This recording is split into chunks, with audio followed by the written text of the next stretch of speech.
Bendito seja o nome do nosso Senhor, que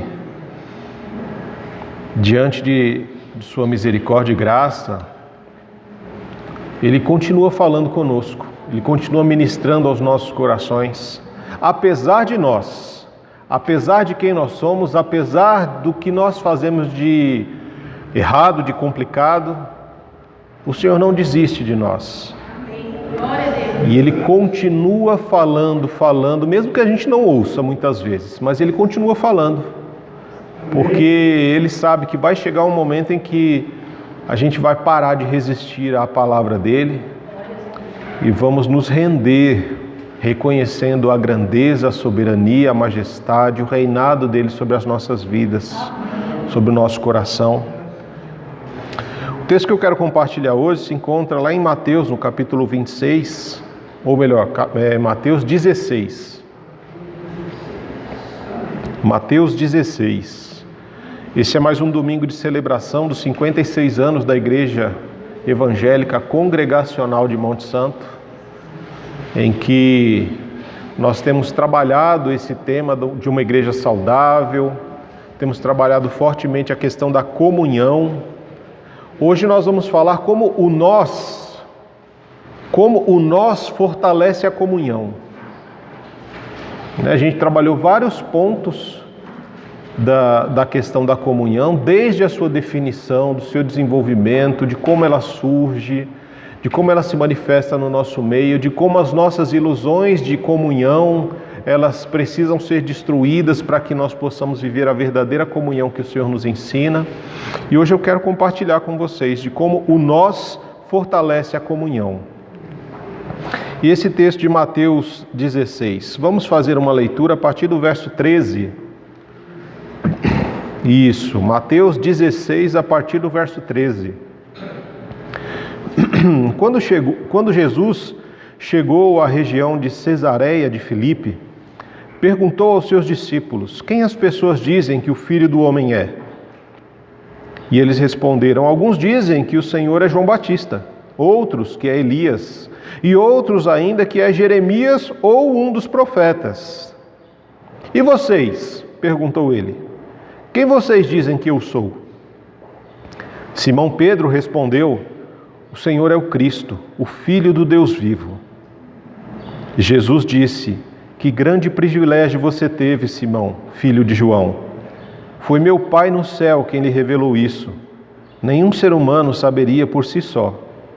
Agora eu lhe digo que você é Pedro, e sobre esta pedra edificarei a minha igreja, e as portas do inferno não prevalecerão contra ela.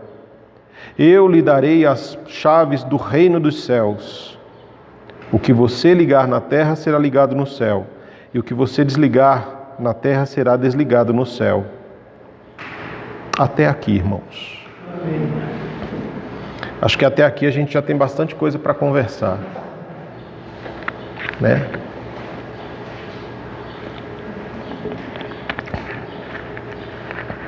A história humana, ela é formada por crises familiares, crises sociais, crises religiosas. A história humana, ela contempla momentos de celebração muito grandes, de júbilos, mas também contempla momentos de choro, de dor, de sofrimento, de abandono, de angústia, de mágoas. À medida que nós vamos vivendo, as coisas vão acontecendo conosco ou acontecendo com pessoas ao nosso redor e que afeta a cada um de nós. E quando nós vivemos essas questões, são sempre momentos de mudanças na nossa vida, né? Um momento de celebração pode ser uma celebração de algo que está mudando, de algo que está sendo transformado, também em momentos de dores e sofrimentos. E todas as vezes que nós vivemos, né, esses momentos de mudanças, as mudanças elas nos assustam um pouco, porque nós não sabemos o que virá pela frente, como que as coisas vão ser daqui por diante, né? Por exemplo, quando você começou a fazer parte da igreja de Monte Santo, você não sabia como seria a sua vida participando desta igreja. Quando existem mudanças de pastores na liderança da igreja, quando existe uma mudança de liderança de ministério, a gente não sabe como que esse irmão ou essa irmã vai trabalhar, quais são as ideias, quais são os projetos que Deus vai fazer nessa igreja através desse irmão, dessa irmã. E aí, quando nós vivemos tempos de mudança, nós sempre procuramos refúgio em coisas que não mudam, em pessoas que não mudam, como Deus. Quando nós estamos vivendo grandes mudanças, nós sempre procuramos nos refugiar em Deus. Ah, Senhor, as nossas orações até aumentam, né? Ah, Senhor, né, eu te agradeço por causa dessa mudança que está acontecendo, mas o meu coração está apreensivo, porque eu não sei o que vai acontecer, eu não sei se vai ser algo bom, se vai ser algo ruim. Eu oro ao Senhor que abençoe essa liderança, que abençoe essa mudança, abençoe essas coisas que estão acontecendo. Nos momentos de incerteza, nós procuramos aquilo que é certo, né? O que é certo na nossa vida? Quais são os fundamentos que dão solidez à sua vida?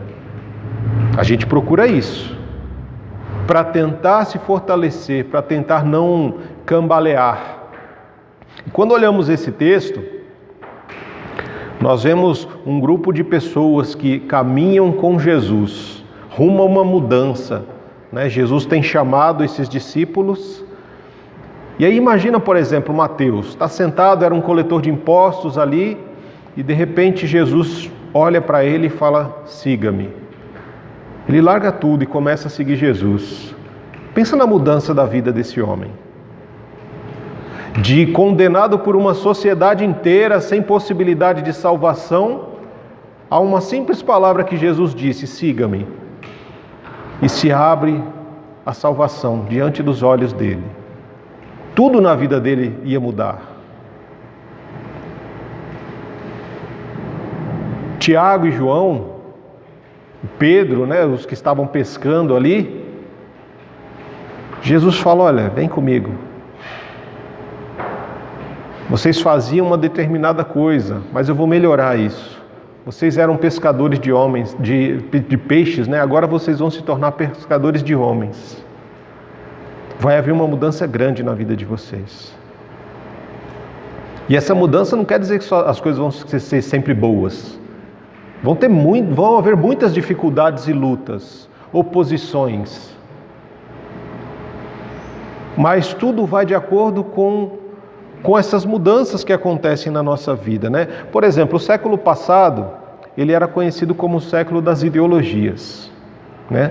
O que são as ideologias? São pensamentos que as pessoas têm, conclusões que elas chegam a partir do seu próprio estudo, dos seus próprios discernimentos, e assumem aquilo como verdade, e verdade absoluta, né? E nós tivemos grandes pensadores aí no século passado, de grandes ideologias, né? Stephen Hawking, tivemos Hitler,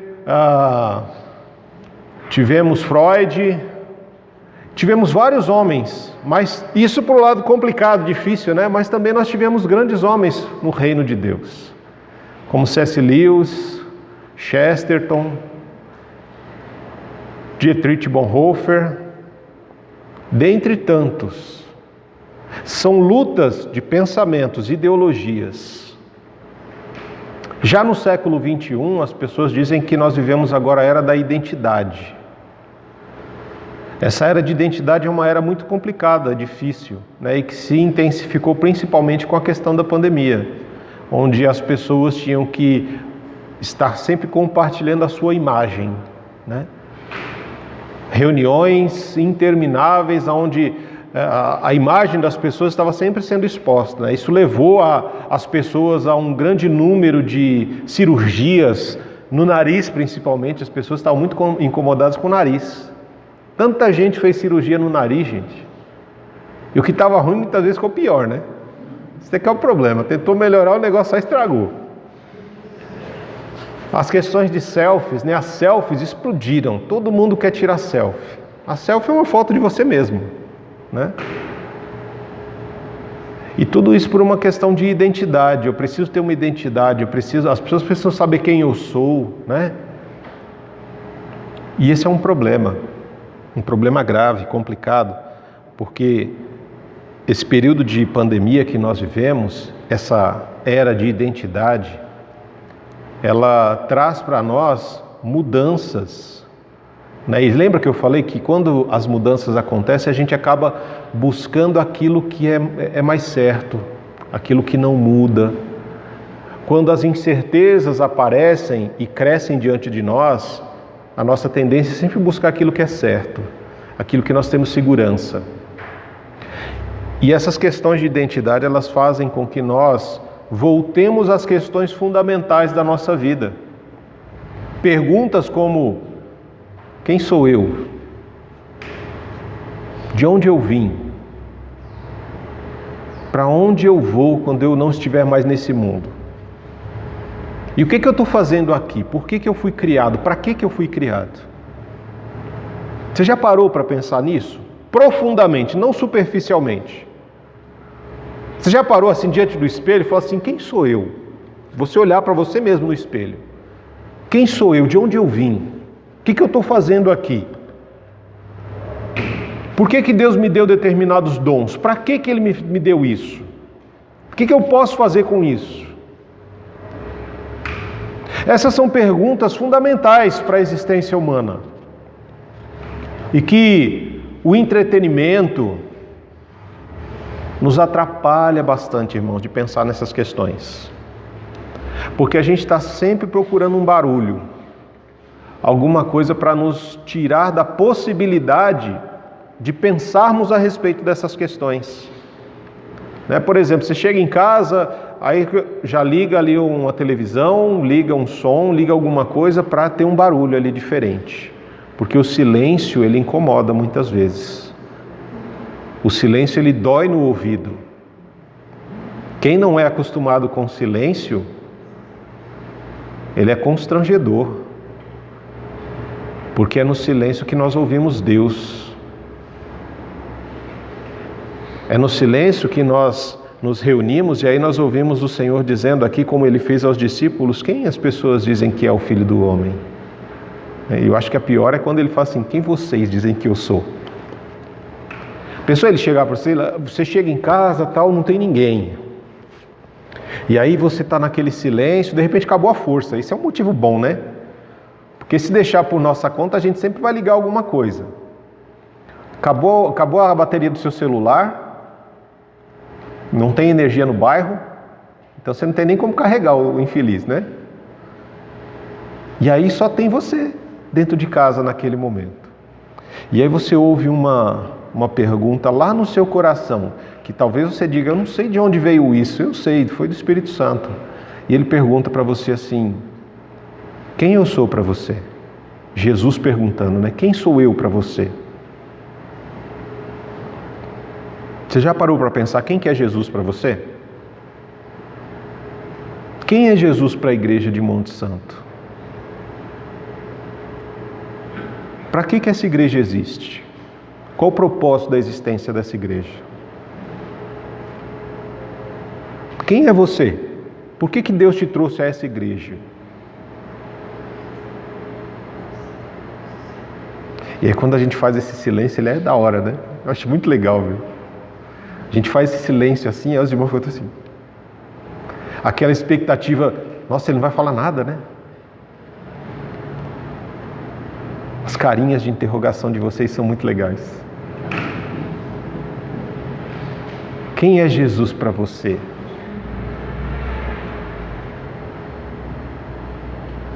É importante a gente responder essas questões. Quem sou eu? De onde eu vim? O que eu estou fazendo aqui? Por que eu fui criado? Para onde eu vou? Quem é Jesus? Do que eu sou salvo? De quem eu sou salvo? Essas perguntas, elas são fundamentais para a nossa vida. E todas as vezes que elas rompem o barulho da nossa existência, né, e elas são feitas no silêncio da nossa vida, essas perguntas, elas podem causar pelo menos aí 3 coisas: depressão,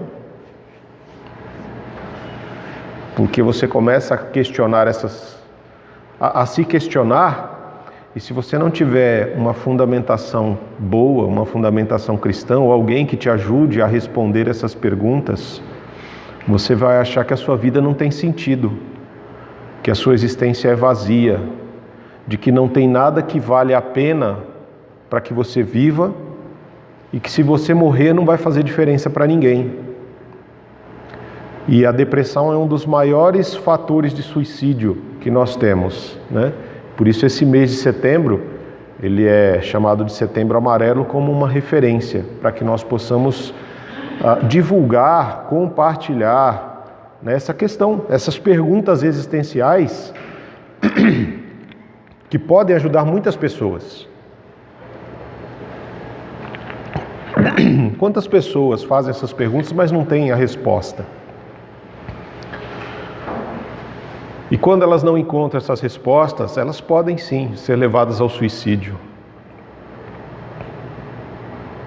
Mas essas perguntas, como um segundo ponto, podem levar também a uma escravidão.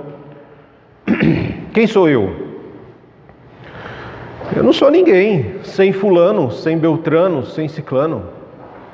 Ah, se fulano não estiver comigo, eu não valho nada, eu não existo. Se eu perder um filho, acabou a minha vida. Eu só existo por causa dos meus filhos, eu só existo por causa do marido, por causa da esposa, por causa dos meus pais. Se eu perder o meu emprego, acabou a minha vida. Eu não consigo viver sem determinado vício. Eu só existo porque determinado vício me sustenta. Eu sou dependente de um sistema. Eu sou dependente de situações, eu sou dependente de outros seres humanos. Eu me torno cada vez mais escravo quando eu começo a questionar isso.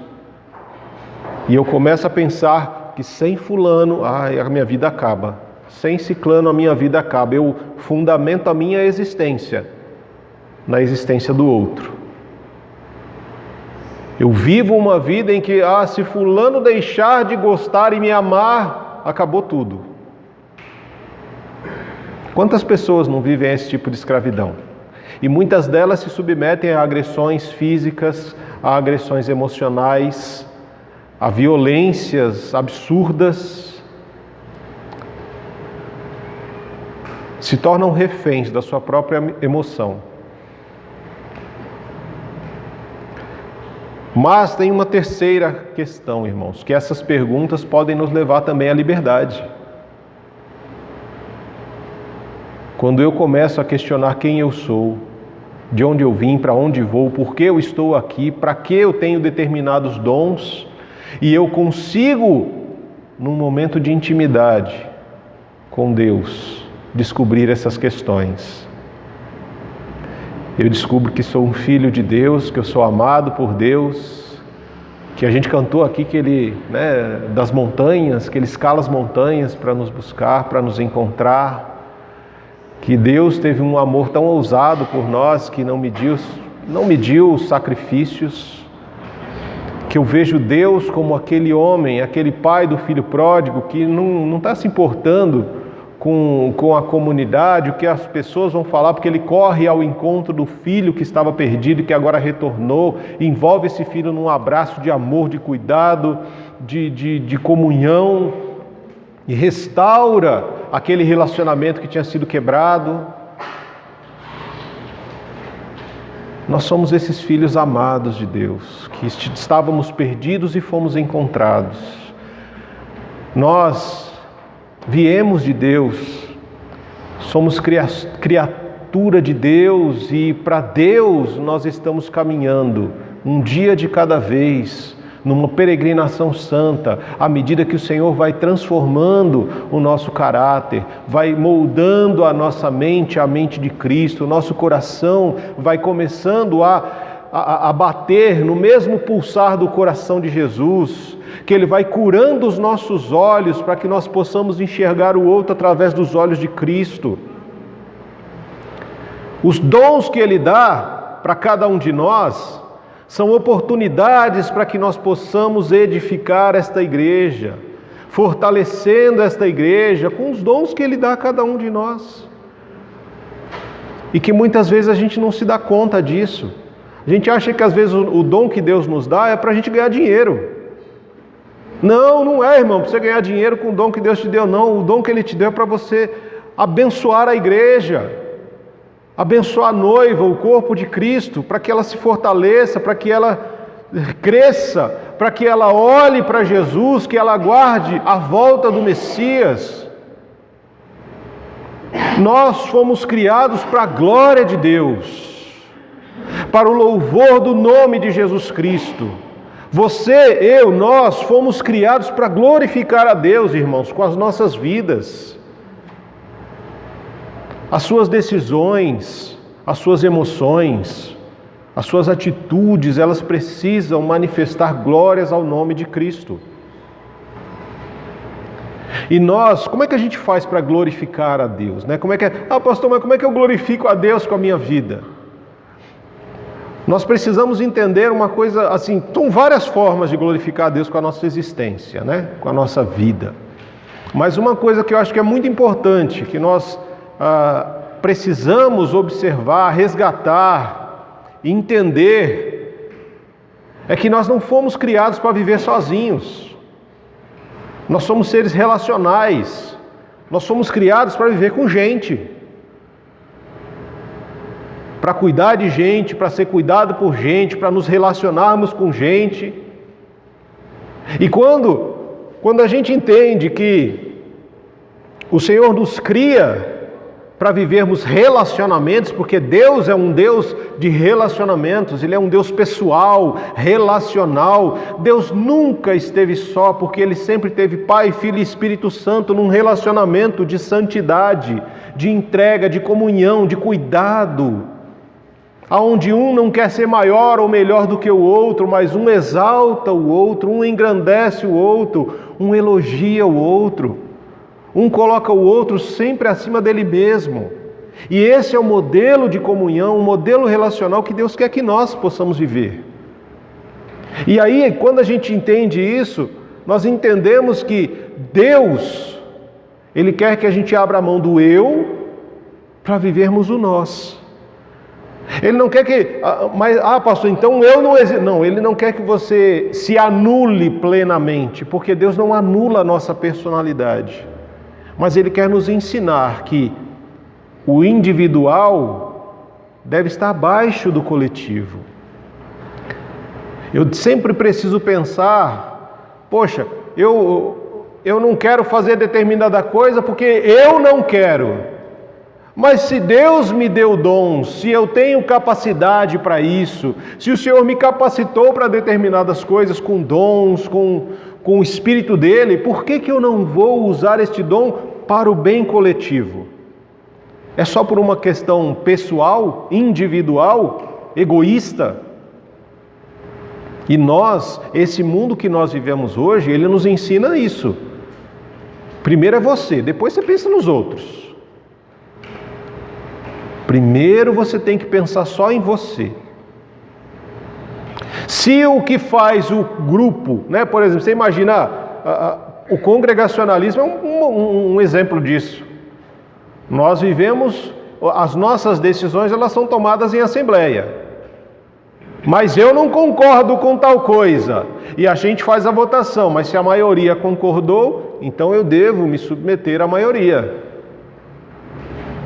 Você já imaginou a gente como eu não concordo. Aí você tem lá 100 irmãos, e aí você tem uma assembleia que 80 irmãos concordam com uma determinada coisa. 10 se abstiveram, e outros 10 não concordam. E aí esses 10, eu vou sair da igreja porque eu não concordo. Se todas as nossas decisões, elas tiverem que ser aceitas, a gente não vai conseguir ter harmonia em lugar nenhum. Porque nem sempre o que eu quero é o que todo mundo vai querer. E por isso eu preciso entender que o nós, no reino, prevalece sobre o eu. próprio Jesus disse isso. Quando você ora, o Pai o quê? O Pai é nosso. O pão é o quê? Perdoai as nossas ofensas. Então não sou eu, é o nós. Quando eu estou em uma oração particular, individual na minha casa, Senhor, olha, né? Ele vai me perguntar onde é que está o teu irmão. Como que teu irmão está? Quando eu oro na comunidade, eu não oro por mim, eu oro por nós. Por isso que nós falamos assim, irmão, você pode nos conduzir em oração a Deus, porque você não vai orar por você, você vai orar por nós. O Pai é nosso, o pão é nosso, o perdão é para as nossas dívidas. Então, nós precisamos aqui, irmãos, eu coloquei 3 fatores que precisam ser desenvolvidos, que precisam crescer. É aprender a viver o nós na relação. É o primeiro ponto. Porque nós vivemos num mundo de individualidades e egoísmos. Então o Senhor nos chama para um relacionamento e a gente precisa aprender a viver o nós na relação, para fortalecer a comunhão. Como assim, pastor, viver o nós na relação? Por exemplo, se eu me caso com a Cláudia, mas eu só penso em mim, no que eu gosto, no que eu quero fazer ou não quero fazer, esse casamento não tem futuro. Porque eu só penso em mim. Eu sou individualista e egoísta. E nós temos uma tendência quando a gente pensa, né, nas relações, a gente tem sempre a tendência de procurar pessoas que pensem iguais a nós, para nos cercarmos, né? Seja num relacionamento entre casais, para um namoro, para um casamento, seja em amizade, a gente acaba sempre procurando, fulano pensa igual eu, então eu vou me aproximar de fulano, né? E a gente se cerca de pessoas que pensam iguais a nós. E aí, muitas vezes eu tenho no gabinete pastoral, às vezes homem fala assim, pastor, não dá, porque a minha mulher pensa muito diferente de mim. E aí a gente acaba discutindo. Pastor, não dá, porque o meu marido pensa muito diferente de mim. E a gente tem muito problema de relação. Pastor, não dá para ter amizade com aquele irmãozinho não, porque ele é muito diferente, ele pensa uns negócios diferentes assim, não sei. Tem um problema, irmãos, porque todas as vezes que nós procuramos sempre pessoas que pensam iguais a nós, nós excluímos outras. E nós nos tornamos radicais. Por quê? Porque eu só quero me relacionar com esse pessoal, por quê? Porque eles pensam iguais a mim. Usa-se até, né, um termo de eu tenho afinidade com esses. O meu pensamento está afinado com essas pessoas apenas. Mas e aquelas dali? Não, aquelas a gente pensa muito diferente. E aí, irmãos, esse é um problema, porque assim, quando eu olho essa passagem de Jesus, como é que Jesus podia ter um grupo de pessoas com ele que pensasse iguais a ele? Tinha alguém ali que pensava igual a Jesus? Cada um estava naquele grupo com um determinado foco, um determinado objetivo. Todos eles queriam ser livres da opressão romana. Todos eles viam em Jesus a possibilidade disso acontecer. Mas, naquele grupo, nós tínhamos 2 rapazes que eram conhecidos como filhos do trovão, porque eram explosivos mesmo, cara, eram bravos os 2. Nós tínhamos o Pedro, que é um cara inconstante, uma hora tá, outra hora não tá, uma hora, assim, eu vou morrer pelo Senhor, mas na hora que o bicho pega, o primeiro a sair correndo e falar, só lamento. Nós tínhamos o Tomé, que é aquele cara da dúvida, assim, eu só acredito vendo. Esse negócio aí de, você falou, mas não acredito não. Nós tínhamos o Judas, um ladrão enrustido, traidor. E Jesus sabia de cada um deles. Jesus sabia que cada um deles pensava totalmente diferente do que o Senhor esperava. Mas mesmo assim ele se relacionou com essas pessoas. Ele comeu com elas, ele caminhou com elas, ele ensinou a cada uma delas aquilo que ele pensava. Quando a gente lê Mateus 5 até o 7, nós vemos Jesus compartilhando aquilo que ele pensa sobre o reino. Olha, vocês ouviram o que foi dito por Moisés na lei que foi passada. Façam determinada coisa. Porém, eu digo isso aqui para vocês. Vocês devem fazer desse jeito. Você acha que todo mundo aceitou o que Jesus estava falando? De boa, assim, tranquilo? Não. Você acha que todo mundo ouviu o que Jesus estava falando? Não, porque Jesus falou um monte de vezes que ele ia morrer e ao terceiro dia ele ia ressuscitar. Mas ninguém ouviu. Só ouviu que ele ia morrer. Todo mundo esqueceu que ele ia ressuscitar. Porque eram pessoas diferentes no relacionamento. E é importante nos relacionarmos com pessoas diferentes porque elas nos levam a crescer, irmãos. Você imagina se o Pedro tivesse procurado só gente que pensasse igual a ele? Quando é que o Pedro daqui seria aquele Pedro da carta de Pedro? O Pedro de Atos que prega? Se Tiago e João, os filhos do trovão, tivessem procurado outros filhos do trovão para se relacionar, quando é que o João ia ser chamado de discípulo amado? Se você procurar pessoas que pensam iguais a você, quando é que você vai crescer, irmão? Porque se você só anda com gente que pensa igualzinho a você, você não vai crescer nunca. Você vai ser sempre aquela mesma pessoa, do mesmo jeito, fazendo as mesmas coisas. É como se o seu horizonte não se abrisse. Como se você, sabe aquela questão que a gente vê lá em Atos? Comamos e bebamos, porque amanhã morreremos. Atos não, Romanos, né? Fala aí, comamos e bebamos, porque amanhã morreremos. É a forma como as pessoas viviam. O que importa? É comer e beber, porque amanhã a gente morre e depois não tem nada. É assim que eles entendiam. E todos que entendiam daquele jeito viviam daquela mesma forma, com aquela mesma cultura pequenininha, retrógrada, aquela cultura que não se desenvolve. Se você quer alguém que pense igual a você, você não vai crescer. As pessoas que pensam diferente de nós nos levam a crescer, nos chamam ao desafio. Se você, por exemplo, você trabalha num determinado lugar, fazendo uma determinada coisa, sempre tem alguém que é do contra. Você fala A e a pessoa sempre tem o B. Você fala C, para ela é D. Você é convidado a se desenvolver mais. Por quê? Porque você sabe que se você também terá argumento para esse B. E eu preciso me preparar melhor. Se eu falo C, ela vai falar D. Então eu vou... As pessoas que pensam diferente nos levam a fazer coisas diferentes. Nos levam a enxergar, a perceber que existe um outro ponto de vista. E que o meu ponto de vista não é o único. Por isso Jesus pergunta, olha, o que as pessoas dizem? O que as pessoas dizem que eu sou? Senhor, aí você já vê, uns falam que o Senhor é João Batista, outros dizem que o Senhor é Elias, outros falam que o Senhor é Jeremias ou algum dos profetas. Tá bom, então cada grupo de pessoas tem uma opinião. E vocês? Qual é a opinião de vocês? O que vocês pensam?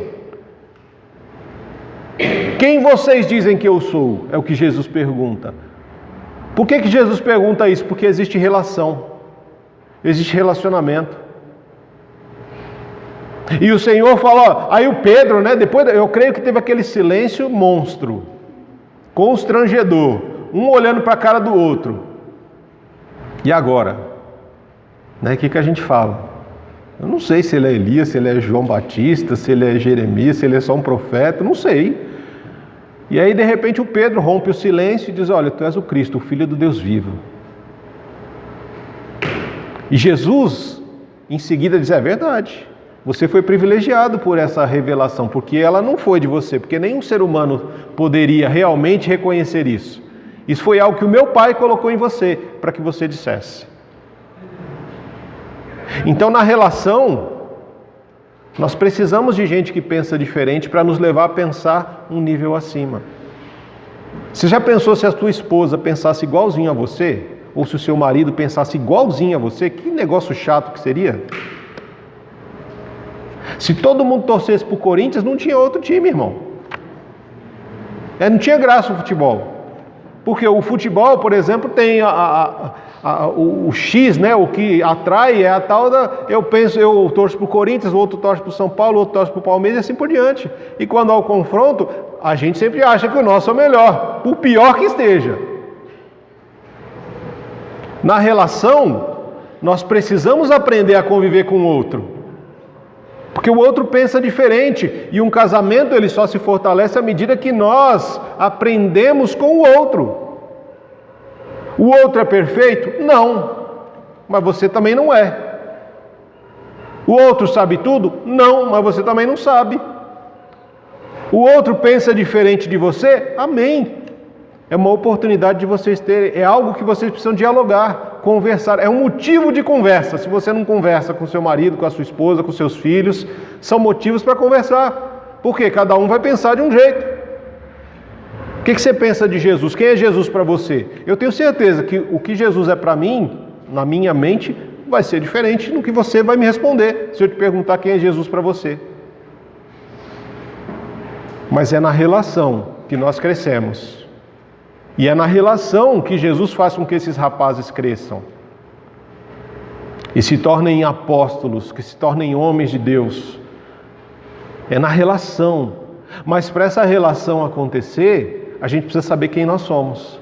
Por isso Jesus pergunta, as pessoas dizem o quê? Quem eu sou? E vocês? Quem vocês dizem que eu sou? E aí o primeiro ponto é o nós da relação que fortalece a comunhão. O segundo ponto é o nós da identidade que vai fortalecer a comunhão. Porque numa relação eu preciso saber quem eu sou. E para que nós possamos saber quem nós somos, a nossa vida, ela é construída por histórias, irmãos. Cada um de nós tem histórias para contar. A história dos seus pais, a sua história, as suas lembranças, elas são guardadas na sua memória, no seu coração. E todas as vezes que você conta ou reconta essa história, você fortalece a sua identidade enquanto pessoa, enquanto ser humano, enquanto quem você é. Você sabe de onde você veio, de onde o Senhor te tirou, quem você era e quem você é hoje. E você precisa trazer à sua memória essa lembrança, para você não se esquecer de quem você é. E porque é isso que vai fortalecer a sua identidade. Eu não sei o que era a igreja, por exemplo, de Monte Santo há 56 anos atrás. Eu não conhecia esse bairro e tudo mais. Eu não sei como era a igreja de Monte Santo há 20 anos atrás. Por quê? Porque tem muita coisa que não está registrada, que não foi registrada na história, que não foi contado de pai para filho, de membro para outro membro. Eu sei o que é a igreja de Monte Santo nos últimos 10 anos, porque são os últimos 10 anos em que eu estive aqui. Eu sei dessa história dos últimos 10 anos. E essa história que constantemente a gente vai relembrando, a gente vai trazendo à memória, a gente conta e reconta. Para quê? Para fortalecer a nossa identidade. Para saber que independente da luta e da dificuldade, nós prevalecemos com Cristo. Mas quando nós deixamos de contar as nossas histórias, nós vamos perdendo a nossa identidade, nós vamos esquecendo de quem nós somos. Quando abandonamos a nossa história, a gente vai se esquecendo do que gosta, de quem é, né? Por isso que é tão, assim, eu acho tão triste, tão doído, tão difícil as pessoas, por exemplo, que são acometidas pelo Alzheimer. Elas perdem a sua história. Elas deixam de saber quem são, muitas vezes deixam de reconhecer no outro. Né? Eu fico imaginando, né, eu olhar para minha esposa e não saber quem é minha esposa. Tanta história que nós temos juntos. Vida compartilhada, sonhos, lutas. E aí chegar um momento da vida em que eu olhar para ela e eu não saber reconhecê-la. Por quê? Porque perdeu-se a história. E quando a gente perde a história, a gente perde a nossa identidade. Nós deixamos de nos reconhecer e também deixamos de reconhecer o outro. Isso acontece, por exemplo, a gente vê nas Escrituras, irmãos. Quando a gente vê, por exemplo, o livro de Juízes.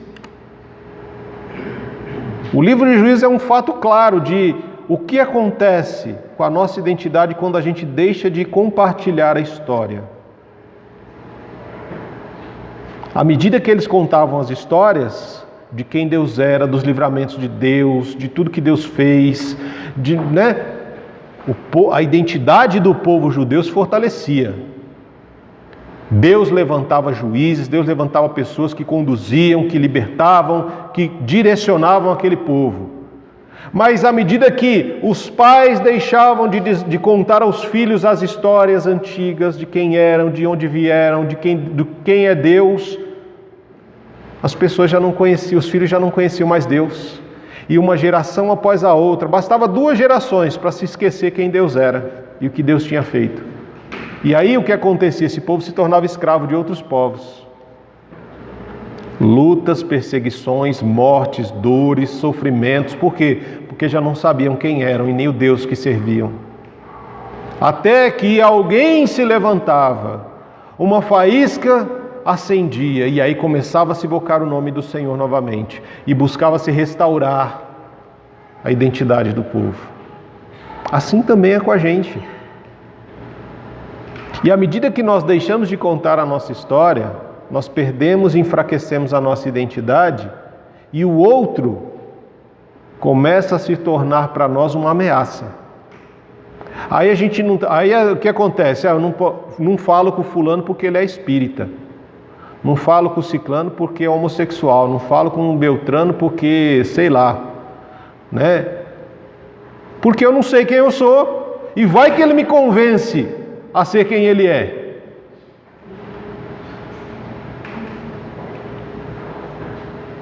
Se eu não sei quem eu sou, se eu não conheço a minha história, se eu não tenho firmeza e fundamento naquilo que eu acredito, eu posso ser levado por qualquer vento de doutrina. E o outro se torna uma ameaça para mim, porque a qualquer momento ele pode destruir aquilo que eu acho que é sólido.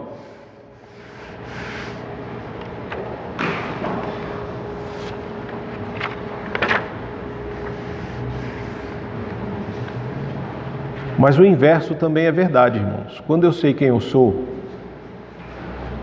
de onde eu vim, para onde eu vou e o que eu estou fazendo aqui, eu tenho total tranquilidade para conversar com quem quer que seja, para dialogar, não discutir, não entrar em conflitos, mas para dialogar. Porque eu sei quem eu sou, eu sei o Deus que eu sirvo, eu sei de onde eu vim, e eu sei para onde eu vou, e eu sei o que eu estou fazendo aqui. E para a glória de Deus eu começo a compartilhar com uma conversa, com um diálogo com a outra pessoa sobre a história, sobre Deus, sobre a minha história. Porque as pessoas às vezes têm problema de falar assim: ah, pastor, eu não sei como testemunhar, como evangelizar. Ué, é você contar a sua história. De onde você veio? De onde Jesus tirou você? O que você fazia que você já não faz mais hoje, que você não tem prazer em fazer mais hoje? O que Deus está fazendo em você e através de você é um testemunho. É isso que a gente faz. Quando a gente compartilha a nossa história, a nossa identidade se fortalece. E a partir disso, nós podemos conversar, dialogar com o outro e compartilhar com o outro a vida, os sonhos, as conquistas, as derrotas, e acolher esse outro para que ele comece também a entender que viver a partir de Cristo é muito diferente do que viver a partir do sistema deste mundo.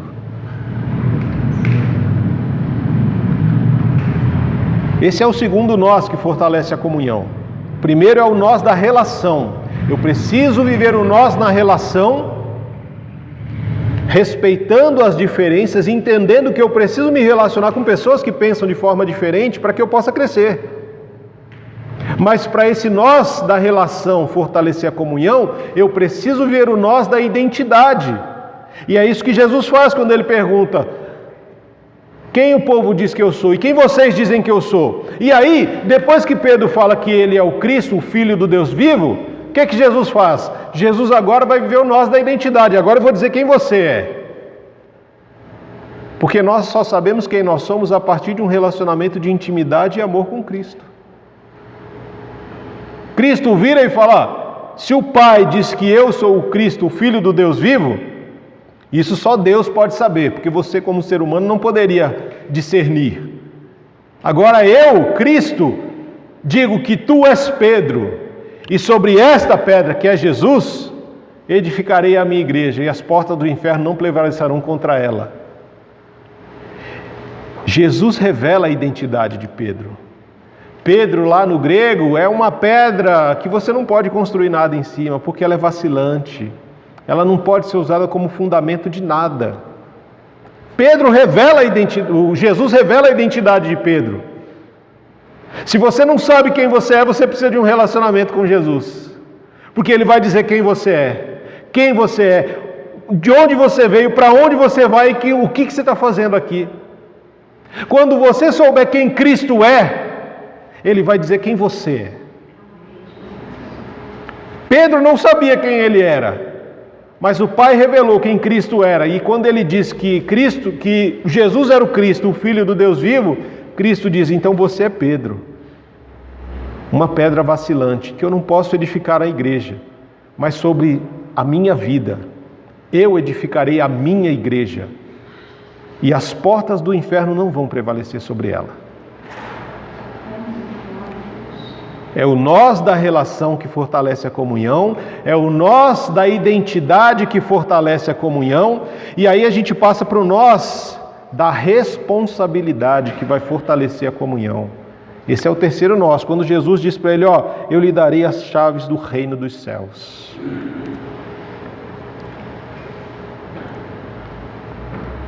E aí lá em Lucas 17:20, as perguntas é: mas quando vai vir o reino dos céus? E aí Jesus falou: o reino dos céus, você não vai ver ele aqui ou ali. A pessoa não vai dizer: o reino está lá, o reino está aqui. Não.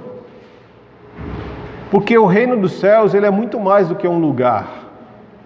Lá em Romanos 14:17, o Senhor vai dizer, através do apóstolo Paulo, ele vai definir o que é a questão do reino dos céus. Romanos 14:17, pois o reino de Deus não diz respeito ao que comemos ou bebemos, mas a uma vida de justiça, paz e alegria no Espírito Santo. Quando a gente pensa no nós da responsabilidade que fortalece a comunhão, nós precisamos pensar no reino de Deus, que é essa passagem de Romanos 14:17. O reino de Deus não é comida e nem bebida, mas é paz, justiça e alegria no Espírito Santo. Quando o Senhor diz: eu vou lhes dar as chaves do reino dos céus, Ele nos dá uma responsabilidade como povo do reino de Deus. E hoje nós vivemos num mundo tão complicado, num sistema tão difícil, irmãos, que quando fala de cristãos, as pessoas pensam em extremos. Falou a extrema direita, que são aqueles que estão buscando um homem que vai resolver todos os nossos problemas. Desculpa, irmãos, isso é falso. Nenhum ser humano pode resolver os nossos problemas. E não vai ser o povo da direita que vai resolver. Ou então a gente vai para o povo da esquerda, que tem uma utopia de um mundo que a gente sabe que não existe. Mas aí nós temos então o povo da bancada evangélica, os religiosos, que em nome de Deus têm envergonhado o evangelho com atitudes absurdas. E aí nós temos os antirreligiosos que Deus me livre desses homens e Deus me livre de Deus. Tem que tirar Deus dessa conversa.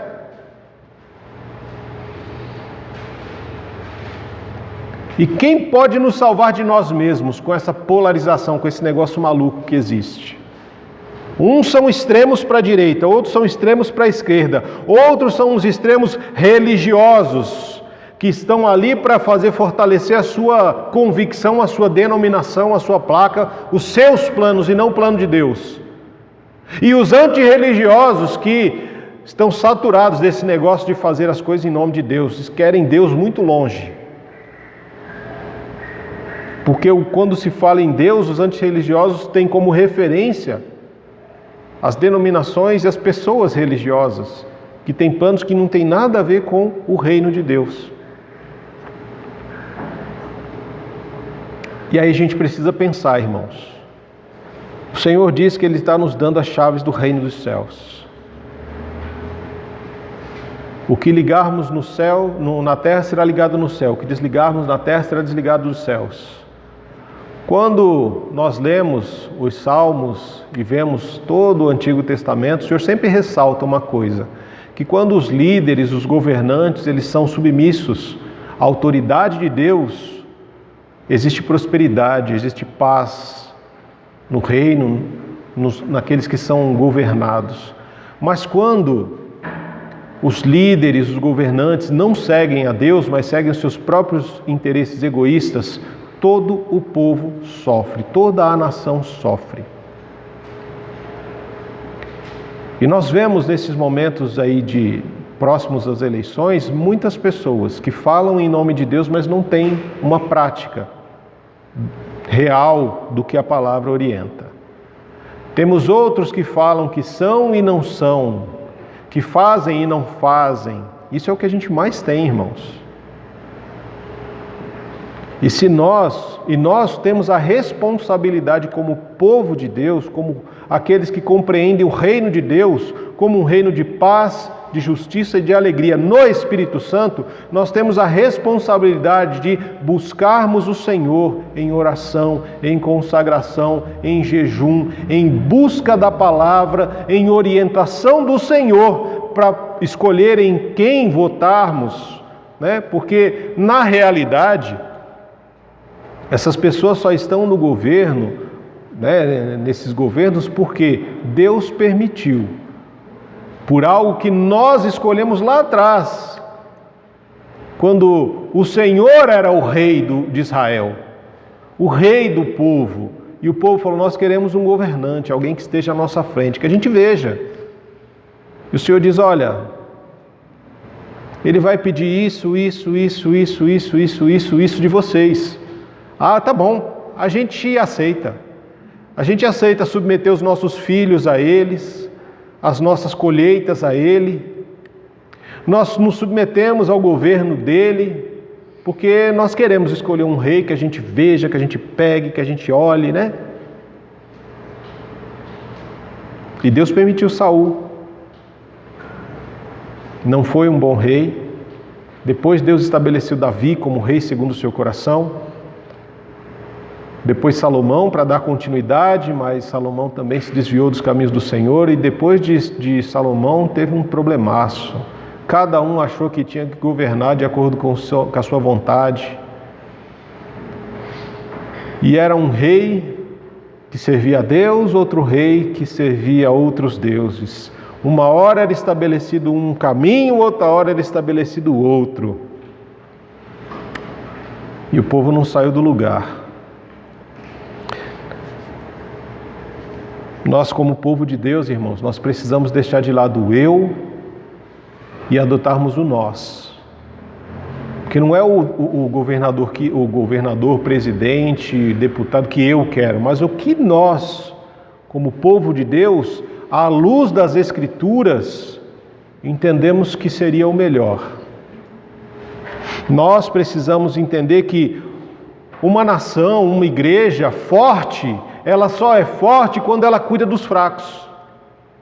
Uma nação ou uma igreja que é rica, ela só é realmente rica e próspera quando ela cuida dos seus pobres, para que não existam pobres. Uma nação, uma igreja que é invulnerável, porque Deus fala que as portas do inferno não prevalecerão contra a igreja, é uma igreja que cuida dos vulneráveis, daqueles que precisam ser cuidados, cuidam das suas crianças. Como a gente compartilhou o vídeo nessa semana, falamos na sexta-feira um pouquinho, nós precisamos cuidar das nossas crianças, do que está sendo ensinado para as nossas crianças, dentro da igreja e fora da igreja, das pessoas que são chamadas para os cargos de liderança na igreja, das pessoas que nós elegemos fora da igreja. Nós precisamos estar atentos a essas questões, irmãos. É assim que se estabelecem nações e igrejas fortes, quando cuidamos dos fracos, quando cuidamos dos pobres, quando cuidamos dos vulneráveis. E isso nós precisamos ter em mente. O que a gente mais ouve hoje é cuidar de si mesmo, né? É o tal do... A gente precisa trocar o alto pelo outro. Como assim, pastor? Trocar o alto pelo outro? Nós precisamos trocar a autoajuda pela ajuda do outro. A autoestima pela estima do outro. Porque é isso que o mundo ensina, é alto, alto, alto. A autorrealização pela realização do outro.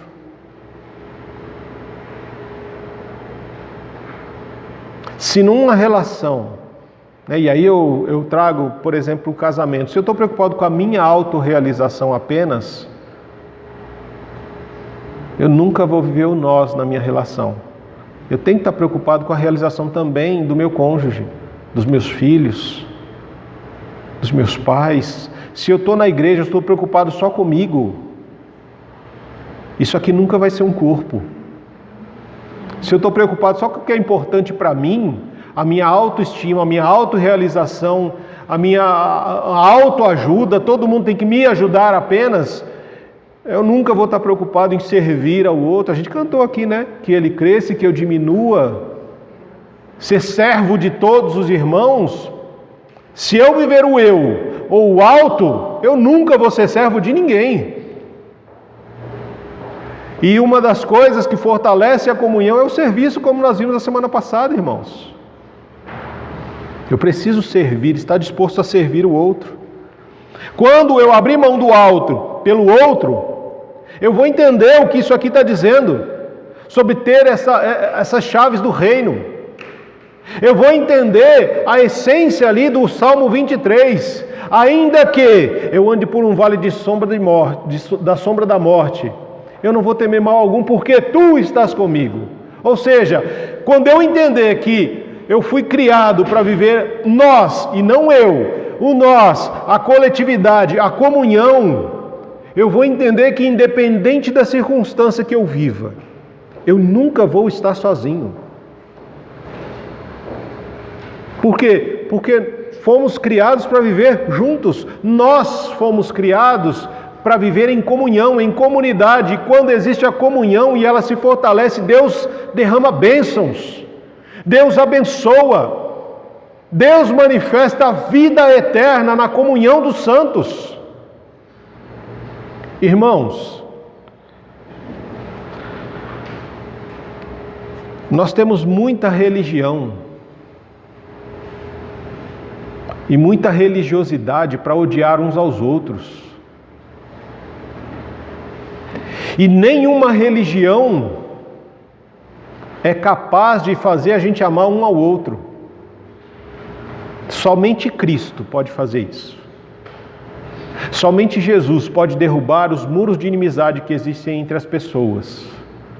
Somente Cristo pode fazer com que o meu ego, o meu eu, seja realmente diminuído, para que Ele reine, para que Ele governe, para que Ele conduza, para que Ele realmente seja Senhor sobre as nossas vidas, sobre a nossa igreja, sobre a nossa casa, o nosso lar. Só Ele, irmãos. Não tem outro, não tem placa de igreja, não tem pastor, não tem figura, não tem ninguém que possa nos fazer amar uns aos outros, a não ser Cristo. E por isso Ele permite que o Espírito Santo habite em cada um de nós, para construir em cada um de nós frutos descritos lá em Gálatas 5:22, de paz, de alegria, de bondade, de longanimidade, de mansidão, de domínio próprio, de amor, irmãos. Para que isso esteja crescendo em nós, precisa estar crescendo nas nossas relações.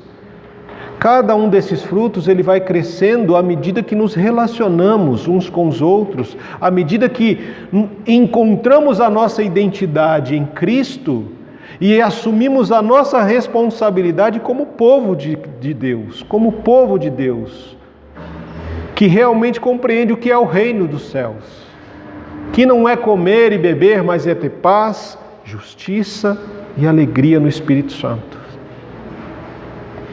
E aí a minha pergunta para você é: quem é Jesus para você? Quem é você?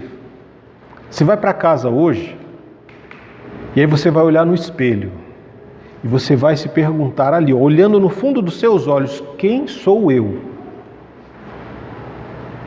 Porque aqui, no texto que nós compartilhamos, primeiro eu preciso definir quem é Deus, quem é Jesus para mim. Não é o que os outros dizem de Jesus, não é o que o pastor diz de Jesus, é o que Cristo é para mim. Quem é Jesus para mim? Depois eu tenho que perguntar quem sou eu a partir de Jesus. De onde eu vim, de onde eu estava, de onde Jesus me tirou. Para onde eu estou caminhando? As minhas decisões, elas estão me conduzindo para onde? Para mais perto de Cristo, para o reino dos céus, ou para me afastar do Senhor, para me parecer com o mundo? Como igreja, as decisões da igreja de Monte Santo têm feito com que essa igreja se pareça mais com Jesus ou se pareça mais com o mundo. As decisões que nós tomamos aqui faz com que nós nos pareçamos mais com o reino dos céus, um reino de paz, de justiça e de alegria, ou com um sistema que busca a competição, que busca o individualismo, o egoísmo, a inveja, a autoajuda, a autorrealização, a autoestima, ou nós estamos sempre mais preocupados com o outro? O que o meu irmão precisa, o que eu posso fazer pelo meu irmão, o que eu posso fazer pelo meu cônjuge, pelos meus filhos, pelos meus pais, o que eu posso fazer no meu trabalho para que o reino de Deus chegue até lá, o que eu posso fazer na minha casa para que o reino de Deus chegue até a minha casa, o que eu posso fazer pela vida do meu esposo, da minha esposa, para que o reino de Deus habite nele, nela, nos meus filhos. Será que nós, como igreja, temos realmente exalado o bom perfume de Cristo? Será que as pessoas têm visto Cristo em nós? Ou têm visto apenas nós mesmos? São boas perguntas para reflexões. E que só você pode responder, a partir do momento que você for buscar elas em Cristo. Era isso, irmãos, que eu tinha para compartilhar com vocês hoje. Eu espero que o Senhor tenha falado ao coração e à vida de vocês, que Ele falou a minha com essas reflexões. Enquanto igreja, enquanto corpo, enquanto homem, enquanto pai, enquanto filho, enquanto servo no reino, enquanto marido, a cuidar e a tratar da minha esposa como parte mais frágil, porque essa é uma parte importante que às vezes os homens esquecem, né? Lá em 1 Pedro, capítulo 3, Pedro vai falar que se os homens não cuidarem das suas esposas como a parte mais frágil, como elas devem ser cuidadas, as nossas orações, elas não vão passar desse teto aqui, ó. Você pode orar porque Deus não vai te ouvir. Deus não dá atenção a homem que não cuida das suas mulheres. Das suas, né? Porque são maridos cuidando das suas esposas, né? Cada um cuidando da sua, é lógico. Então, irmãos, que você possa refletir sobre o que a gente compartilhou aqui hoje. Qual a sua responsabilidade no corpo de Cristo? O que você tem feito no corpo de Cristo para edificação, para fortalecimento deste corpo, dessa igreja que se reúne aqui? 56 anos da igreja de Monte Santo. O que você tem contribuído? O que você ainda pode contribuir? E eu creio que tem muita gente que pode contribuir com muita coisa. Mas existe um problema de comodismo, de falta de disposição, um problema de reconhecer quem Jesus é e de quem você é. Quando você diz assim, eu não posso, eu não consigo, você não sabe o Deus que você serve então, irmão. Você falar para mim que você não pode ou você não consegue, eu não consigo ser líder de determinado ministério. Em Cristo você consegue. Sozinho não. Eu tenho certeza que não, mas se você souber o Deus que você serve e o que Ele pode fazer em você e através de você, para edificação do corpo, para fortalecimento deste corpo e para a glória do nome dEle, irmãos, o céu é o limite. Louvado seja o Teu nome, Senhor. Nós Te agradecemos pela Tua palavra, pelo Teu cuidado conosco. Nós Te agradecemos por cada ano desses 56 anos vividos da Igreja de Monte Santo. Te louvamos pela história que aqui foi construída e que, infelizmente, nós apenas conhecemos uma parte. Não conhecemos a história por completo. E isso acaba enfraquecendo a nossa identidade. Por isso eu rogo ao Senhor que nos ajude, Senhor, a resgatar a nossa história, a resgatar, ó Deus, aquilo que fortalece a nossa identidade, quem nós somos, quem o Senhor é para nós e o que nós estamos fazendo aqui. Nos ajuda, Senhor, a compreender cada dia que a nossa existência é para a glória do Teu nome. Nós estamos aqui para glorificar ao Senhor, para exaltar o Teu nome, Senhor, e nós só podemos fazer isso à medida que nós aprendemos a viver o nós acima do eu, que nós podemos entender que a relação ela se constrói a partir de pessoas que pensam de forma diferente, porque é na diversidade de pensamentos que a unidade do corpo de Cristo se fortalece.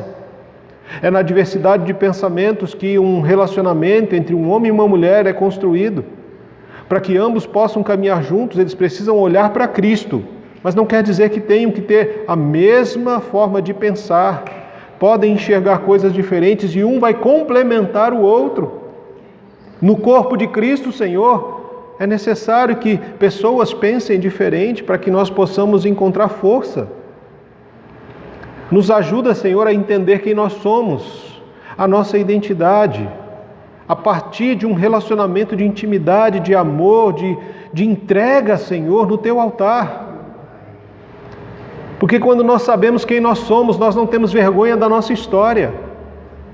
Quando sabemos quem nós somos, nós compartilhamos a nossa história como um testemunho de vida transformado por Jesus Cristo.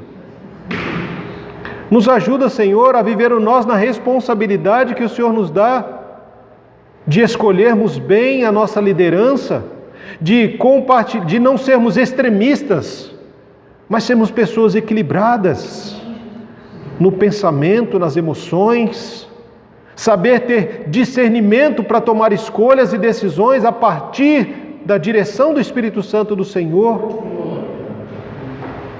Senhor, tem misericórdia de nós, Deus. Nos ajuda, Pai amado, a abrir mão do alto pelo outro, abrir mão do eu pelo nós. Nos ajuda, Senhor, a entender que o tipo de relacionamento que o Senhor espera de nós está como modelo o relacionamento que o Senhor tem com o Pai, o Filho e o Espírito Santo. É esse o tipo de modelo de relação, de identidade, de responsabilidade que o Senhor quer ver sendo desenvolvido em cada um de nós. aonde nós não somos maiores ou melhores do que os outros, porque a tua palavra no apóstolo Paulo já nos alertou, olha, não tenha o outro menor do que você, mas coloque sempre o outro acima de você. Esteja sempre pronto a colocar em serviço os dons que Deus nos deu. Ah, Senhor, tem misericórdia de nós que temos escondido os nossos talentos. Tem misericórdia de nós que temos buscado o comodismo ao invés do trabalho, do serviço. Tem misericórdia de nós, Senhor, quando a preguiça tem conduzido a nossa vida, enquanto os demônios trabalham para nos destruir 24 horas por dia, Senhor. Tem misericórdia de nós que, depois de tanto tempo, muitos ainda continuam brincando de ser cristãos, enquanto o diabo não brinca de ser diabo. Ah, Senhor, que essa palavra chegue a cada coração, a cada mente, a cada vida, e que as transformações que o Senhor espera de nós, elas comecem a acontecer. E elas sejam visíveis, Pai, porque os sinais do reino dos céus, eles são visíveis. A paz, a alegria e a justiça no Espírito. Bendito seja o Senhor por esta palavra, por esta igreja. Bendito seja o Senhor pelo corpo de Cristo que se reúne nesse lugar, Senhor. Por cada membro, por cada parte desse corpo. Que o amor de Deus, que a graça de Jesus Cristo, que a comunhão e as consolações do Espírito Santo do Senhor sejam derramadas em nossos corações, para que possamos transbordar em gratidão. Assim nós oramos ao Senhor no nome santo de Jesus Cristo. E a igreja diga amém. Amém, queridos. Deus abençoe. Vão em paz em nome de Jesus.